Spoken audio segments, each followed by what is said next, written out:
Alright guys, welcome back. Today we're going to talk about morning routines. This is something that's really, really popular. I know there's a lot of books that have been written specifically. One that I would recommend that you go check out is Miracle Morning by Hal Elrod. I'm going to include that link below so you can check that out. Really, really, really good book. I've been researching for a long time about various resources, you know, kind of what's the best protocol, right? And at the end of the day, whatever I tell you, because I'm going to tell you a lot about what I personally do today, whatever that entails, you need to do what's best for you, right? And so there's a lot of people out there that talk about, you know, get up at 4:30, and you have people, you know, that are posted on Instagram, you know, their pictures of their watch showing that it's 4:30 a.m. And usually I see that doesn't last, right? I see that they end up doing that a couple times and then it just kind of flames out and I don't see them doing that anymore. So whatever I tell you here today, what I can tell you is this. What I've created for myself is what works for me, right? So what I want you to do is maybe experiment with these things, read these books, watch this video, whatever. But the main objective here is to find what works for you, right? And I would really recommend looking into your chronotype. So chronotype is like basically like what sleep type are you? So there's various sleep types, and the chronotype test will tell you which one you are. There's like a bear and a dolphin and like all these various animals that they use as like kind of like an analogy, but each one of those will tell you what type of sleeper you are, right? So if you're a bear, for example, those people usually sleep in. Like they're not the early risers, right? They don't wake up at 5 in the morning, what have you. So imagine somebody that has the bear chronotype trying to follow the 4:30 in the morning protocol, right? So it just probably not gonna work out too well. So at the end of the day, you have to find what works for you. And as an entrepreneur, here's what I would tell you. The most important thing you could do in any part of your business, not just with morning routines, is just that. What works for you, right? You became an entrepreneur so you could craft your own schedule, so you could craft your own life, craft your own business. Why are you trying to fit yourself in somebody else's box, right? So with anything you hear from anybody, it doesn't matter. Just find what's best for you. Find what makes you tick. Find what makes, you know, your day optimal, right? And so I want to make sure that I say that because a lot of people throwing out advice, and there's a ton of resources out there as far as really everything, honestly. But when it comes to morning routines, I read a lot of different things, and everybody's, you know, the early bird gets the worm and stuff like that. And I don't disagree with what they're saying. I think there's a lot of value in that. I think getting up in the morning and having that quiet space is really important, right? And waking up late, let's say you wake up at 11 a.m., right? And everybody's already in their day, and maybe that's just not a good, you know, thing for you to be that far behind or you know, not get your day started until 1 o'clock in the afternoon or whatever, right? Anyways, so maybe it is. I don't know. Maybe you're an author and you have a creative cabin and you just work from there, and that's what you do. You write till 3 in the morning because you have clear headspace. Like, you just have to find what works for you. I know I keep saying that, but you know, that's really what it comes down to. But I will say this, regardless of whatever your morning as far as time looks like, there's a couple of things that I recommend, and we're going to talk about that specifically. So it doesn't matter when you do them and you know, like I said, what time you wake up or what have you, but there's some basic principles that I would definitely look to incorporate, and so we're going to talk about that. All right, so the first one is setting the day with intention, right? And that really comes as maybe a little bit difficult for a lot of people. I think the big thing with a lot of people is that they just roll out of bed and expect to just perform, right? Just grab my coffee and be out the door, or grab my coffee and just automatically I'm checking email. That doesn't give you the chance to really set the intention for the day. And so let me kind of elaborate on what I mean by that. For me, visualizing what I need to get done that day, or visualizing what I want my life to look like, or visualizing how I can serve at a greater level, or how I can be more present, how I can be more present in my personal life, right? How can I be more present in my marriage? All these various things, like, to me, that's setting intention, and it's every single day, right? Is making sure that I know how I finish my day is a direct result of how I start my day, right? And so for me, regardless of what time I wake up, right? I might have days where I don't feel very good, right? And I'm just going to wake up a little bit later, I'm going to sleep in. It doesn't matter. Even if I sleep in that day, I wake up and I go through the same protocol, and I'm going to talk about it in a second. But that starts for me, the whole premise of having any kind of a ritual or routine in the morning is really just set the intention for the day. Is what can I do that I'm going to be productive, or as productive as possible throughout the day? And it starts with that, really setting whatever intention you want that to be, and understanding, you know, you hear athletes talk about all the time how, you know, they sit in the locker room before a game, and what they're focused on is literally seeing themselves perform at the level they want to perform, right? And so that trains the brain to act in accordance with what you want, right? And a lot of people don't take the time to do that. And that's a really powerful mechanism, and something that I definitely recommend you do. So quiet time is great, right? So for me, I throw my headphones on. I have noise canceling headphones. So when I'm going through the protocols I'm going to talk to you about today, what I'm doing is I have, whether it's ambient music or some kind of instrumental music or whatever, something that allows me to kind of tap into a place where I'm really just envisioning what I'm going to do, or getting excited, like I said, about the opportunities or what I'm working on or what I finished the day before, like creating that momentum that's going to carry me through the day and accomplish the things that I want to accomplish, and already envisioning what it is that I want to do. So that's the first thing I recommend you start with, regardless of whatever you do. And that can honestly be just laying in your bed to start, like, oh man, I don't want to get out of bed yet, whatever. Lay there and start thinking about the day, and you're probably going to get excited, right? About what's going on and about what you want to do and stuff like that, to the point that when you get up, hey, I'm ready to rock and roll. I've been thinking about that. Or maybe you put your headphones on when you're laying in the bed, right? And that gets you kind of amped up about things or whatever. So I will say this, speaking of doing things while you're still laying in bed, that does not entail you infinite scrolling on social media. It's one of the worst things you can do. There's a book that I recommend that you check out called The Shallows. And it basically talks about, I'm actually looking at it right in front of me here. It actually talks about what our phones, this phone generation, this phone society that we're in, the smartphone society that we're in, what that actually does to your brain. It has a tremendously negative impact. I won't get into it too much because, I'd rather you guys just go check out that resource and get into it. And we could do an entire video just on that alone.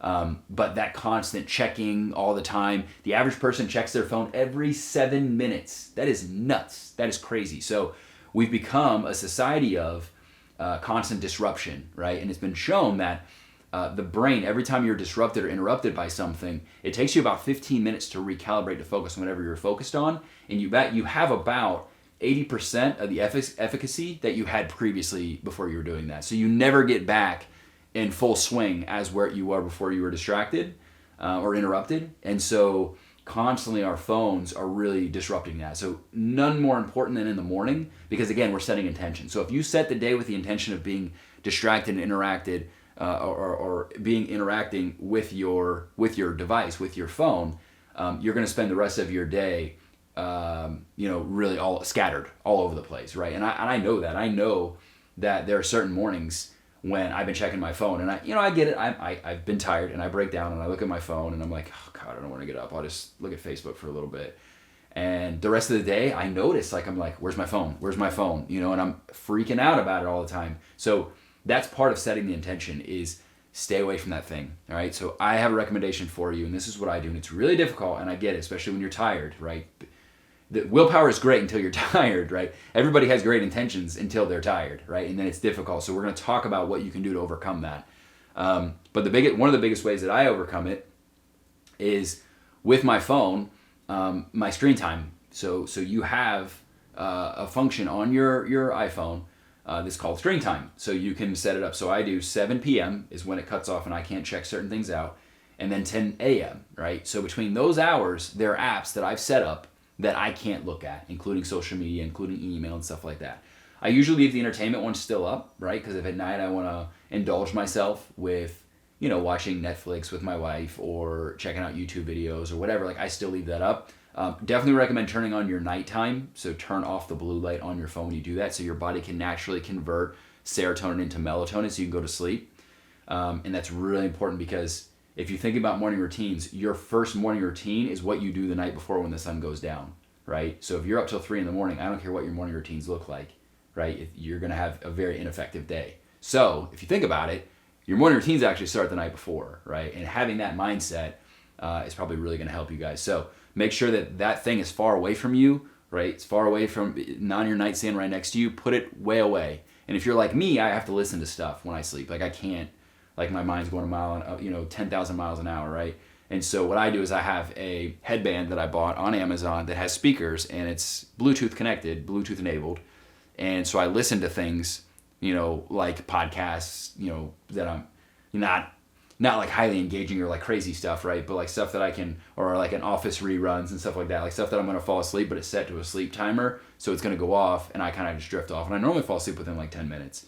But anyway, so that allows me to keep the phone away. I know a lot of people make that excuse. Well, I listen to stuff, or what if my whatever, this, that, or whatever. So there are ways around it. Don't give yourself that out. Don't give yourself that excuse. It's very important that thing is as far away from you as possible so that you can be as effective as you need to be the next day. So that's very, very important. Now, let's get into talking about what the actual protocol looks like, right? So the number one thing that I would tell you is to make it the same every single day, right? So whatever protocol you have, make it the same every single day. And what I would recommend you do is actually have activation triggers in place, right? Or you can call them cues, right? So people that want to get up and they want to go exercise, right? They might put their tennis shoes and their gym clothes right next to their bed. So it's a matter of just, I don't have to exert a lot of bandwidth mentally. I don't have to exert a lot of energy or willpower or discipline. It's right there. Some people even go so far as to sleep in their workout clothes, right? So that's something you might want to consider is, look, throughout my morning, I'm going to first set my protocol. I'm going to write everything down and I'm going to make sure that I stick to that protocol, because over time,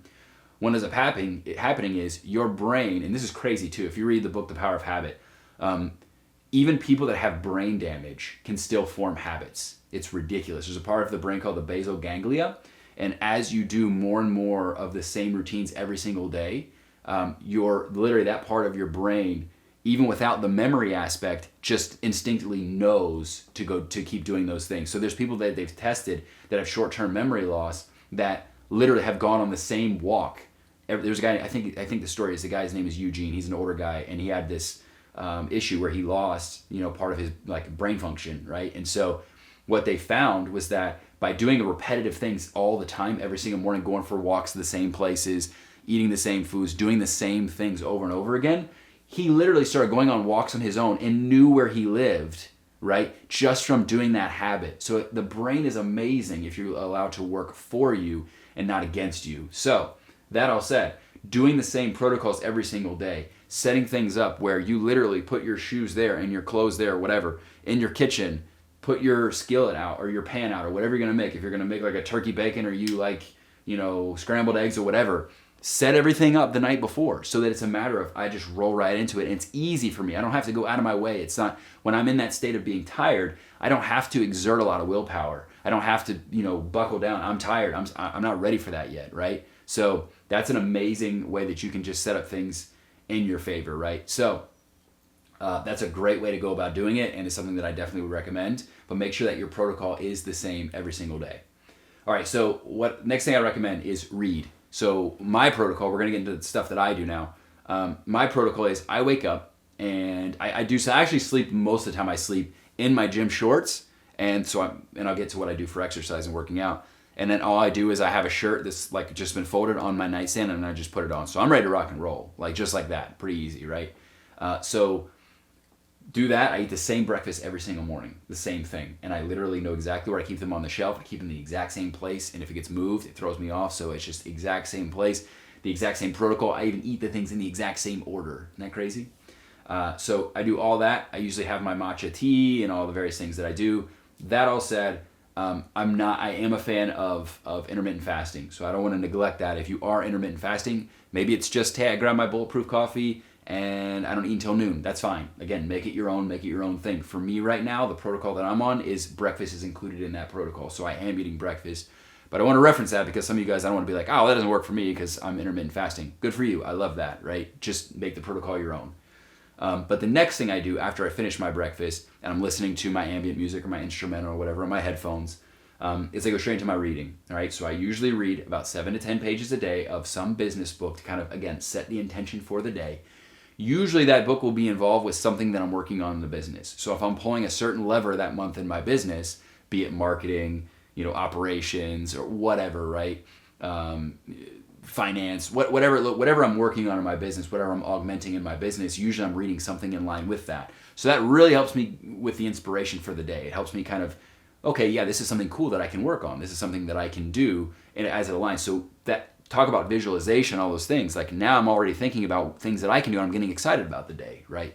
So I start with reading. That's the best place. It's quiet. I have my headphones. Usually I'm the first one up, so it's easy for me to just be in that place. I haven't even let my dogs out yet. Like they're still sleeping, so it's just a very quiet place for me to just knock on my 10 pages.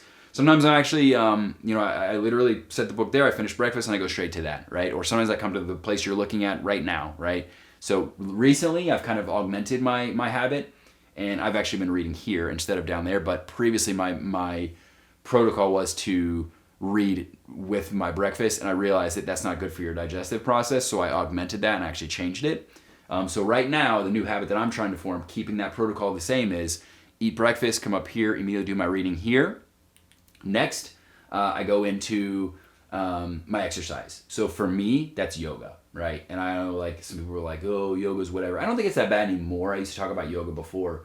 And as a guy, I kind of got, my friends would kind of heckle me for it or whatever, but it's one of the best things that you can do to get your body prepared for the workday, right? So a lot of brain activation, a lot of those different stretches, and a lot of that, dynamic, resistance type movements and stuff are really, really good for getting the blood flowing in all areas of your body, right? And getting kind of activated for the day. So for me, that's a really good one. I do about 20 to 30 minutes. So I don't go crazy. I'm not doing, an hour and a half, crazy yoga where I'm, sweating all over the place and stuff like that. Like it gets my heart rate up and it gets me prepared for the day. So I go from my reading straight into my yoga for that reason. A lot of brain activation and getting my body ready. From that point forward, and that happens right here, literally.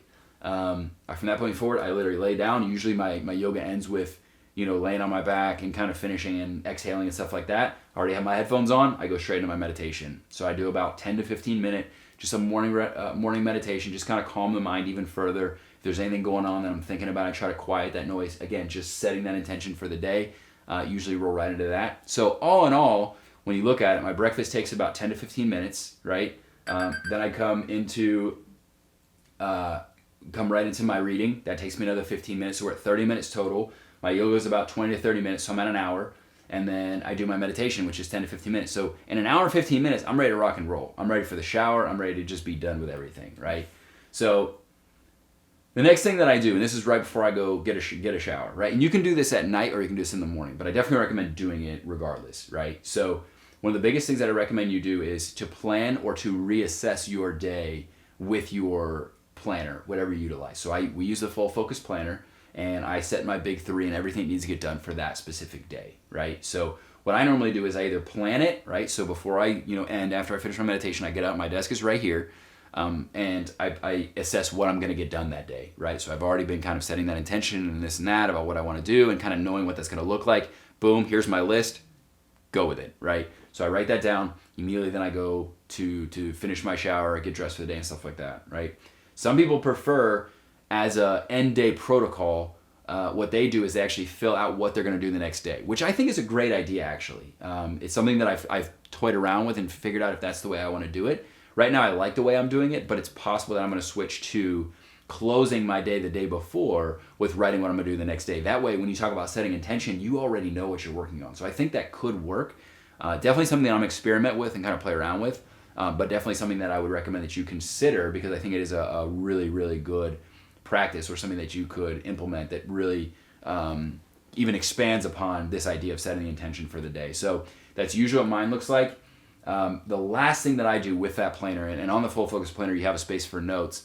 So to open and close my day, I write down 3 things and get really into it, detailed, things that I'm grateful for. So gratitude specifically, and I'll give you another reference to look into, is the book Positive Intelligence by Shirzad Chamine. So he talks a lot about what he calls PQ, which is positive intelligence, right? And he talks about people that, the most successful people, he literally will see how much they practice gratitude. And some people literally will go through hundreds of things before they start their day, things that they're grateful for. So their entire way to their office, they're looking around and they try to make it something different every single day, which is something that I recommend to you.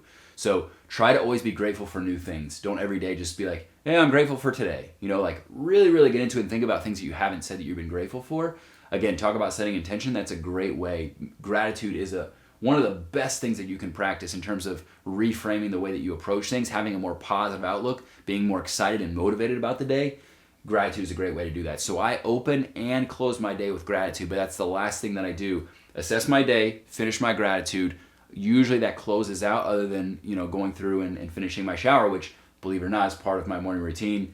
Not for ways that you're thinking, but for ways a little bit different. I'm going to get into that. The last one, before we get to that, one thing that you can do, and this is, so I accomplished this with my yoga, but some people that you're not into that, maybe you don't want to work out in the morning, whatever, that's totally fine. So one of the things that I recommend you do, there are different brain activation exercises that you can do. Again, largely involved with yoga, but movement in general is a great way to start generating energy for the day, right? So talked about before, people kind of getting up and just expecting to have energy, right? So one of the things that you can do if you are not kind of feeling the energy for the day is various different brain activation stretches and movements, right? So a couple of those things, and I'll kind of show what they look like. One specifically is literally just do this. Cross your arms like this and just hold it like this. So what that has been proven to do is actually help you connect both the left and the right hemispheres of your brain. So literally you just start like this, wrap it around and just sit here. So some people actually do that when they're stressed too. It actually calms you down. It's like you see like little kids do that. They'll like do like this and they'll snuggle their blanket. So it's crazy, but instinctively what they're doing is they're, stressed or tired or whatever, and it's like a safe place for them. They feel secure when they do that. So it's a really good thing to do. The other thing is to take your right hand and the opposite leg and just stand up and like touch, like lift your leg and put your arm down and touch your knee and then literally alternate. So that's another really, really good one too. Another one you can do that's really, really good. Obviously stretching down, like touching your toes and stuff like that is really good. But there's another one though, and this really is contingent upon if you're a person that has a lot of anxiety and you're trying to kind of be in that theta space in the morning, trying to like ease into the day and feel like, really charged and get into that creative space of not being stressed and in beta all the time, is people that I hold a lot of stress here in my shoulders and my neck, right? So usually it was like this, right? So there's different stretches you can do. It starts with starting like this, reaching straight up and stretching as far as you can, then putting your arm, your opposite arm, your hand right on your arm and literally resisting, like pushing while you're pulling back with your arm in each direction. So forward and holding it for like 5 seconds. I'm doing it faster than what you should do. But do that. Push forward as hard as you can, holding it back as hard as you can, side to side. Usually what you'll do, and then, the last part is to re-stretch again to the top. So top, front, back, or front, back, side to side, and then reach again. Before I started doing this and I was in a really stressful place with my business, I could do that exercise and the difference was like this far. So you put your hands straight down from doing those stretches and it'd be like this. I mean, it's just amazing how much tension it relieved in my shoulders. So that's something that's really, really positive for you to do, even if you don't do yoga. Now, again, for me, that's one of the things that I love about yoga is I'm incorporating that into what I'm already doing. But that's something that's been taught to me that's really, really effective. If maybe I don't have time, something is urgent that morning. So I'll literally do that. Sometimes I actually just do it in the shower while I'm finishing up with my shower, whatever, and I'm doing this and I'm still bathing, what have you.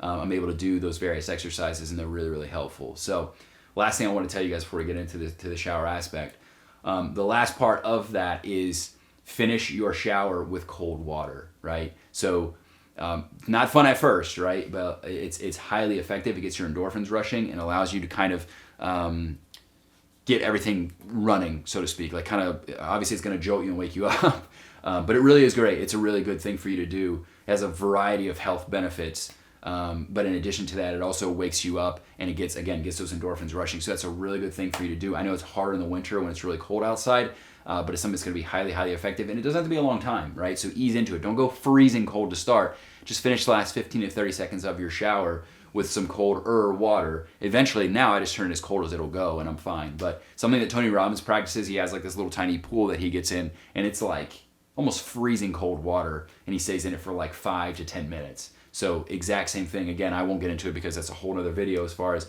all of the crazy health benefits from doing something like that and having that practice. But you can accomplish get somewhat similar results from just doing that in your shower. So hope you guys like this video. That wraps up my morning routines. Again, the biggest thing is to just create what works for you. Find what works for you. Try what I talked about. Read some of the books that I referenced and find what works for you. If you guys like this video, make sure to like and subscribe. Also hit that bell for notifications.